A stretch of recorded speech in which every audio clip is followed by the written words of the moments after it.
Sir Mandlik यांनी जी काही टीका केली आहे छत्रपती शाहू घराण्यावर की साजेस त्यांचं वागणं नव्हतं, खरे वारसदार समरजित गाडगे आहेत। वीरेंद्र मंडलिक बालिश आहे, लहान बाळ आहे, त्याला तेवढी मला वाटते समजता असती तर हे वक्तव्य त्यांनी केलं नसतं आणि म्हणून मला वाटते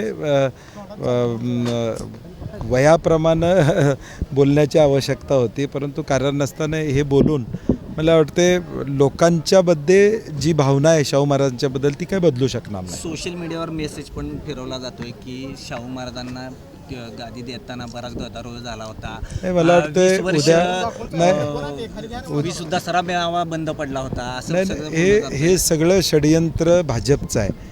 छत्रपती शिवाजी महाराजांच्या बद्दलची वक्तव्य असतील, शाहू महाराजांच्या बद्दलची वक्तव्य असतील किंवा महात्मा ज्योतिबा फुले असतील, सावित्रीबाई फुले असतील यांच्याबद्दलची वक्तव्य आपण ऐकलेली आहेत, राज्यपालांसारख्या महोदयांनी केलेल्या आहेत आणि म्हणून मी आत्ता देखील बोललो महामानवांच्याबद्दल एक वेगळं वातावरण तयार करायचं आणि इतिहास बदलायचं काम भाजप करते, परंतु महाराष्ट्रातली जनता ह्याला बळी पडणार नाही।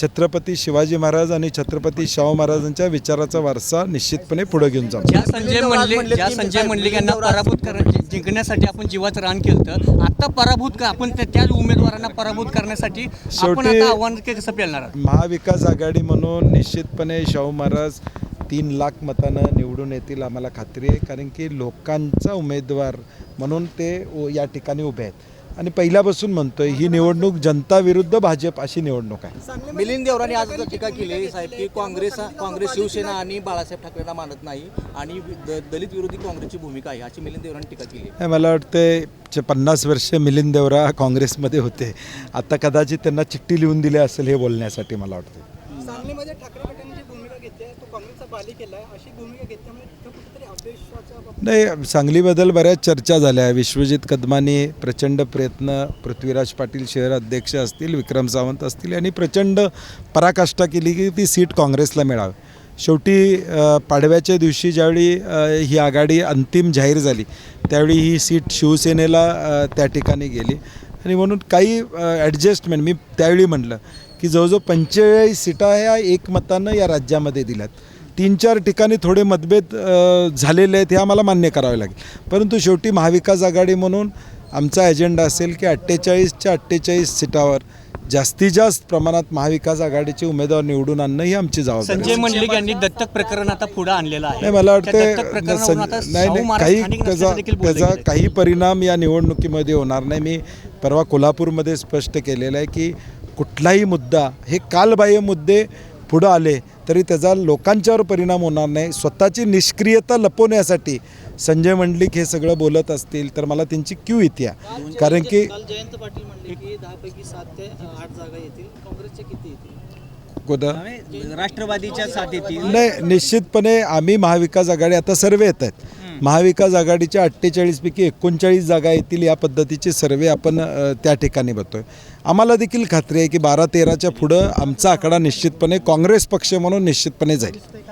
200 तो मोदीची गॅरंटी आहे ना की काँग्रेससारखी घोषणा पाहिजे असं भाजपचे लोक म्हणतात? नाही, मला वाटते गॅरंटी मागच्या 10 वर्षात लोकांनी अनुभवलेली आहे। 400चा सिलेंडर 1200वर गेलेला आहे, DAP 400चा 1300वर गेला, ही गॅरंटी लोकांनी बघितलेली आहे। आत्ता लोकांची इच्छा आहे की काँग्रेसनं ज्या पद्धतीनं कर्नाटकमध्ये गॅरंटी दिली, तेलंगणामध्ये दिली, त्याची अंमलबजावणी झाली, लोकांना त्याचा फायदा झाला।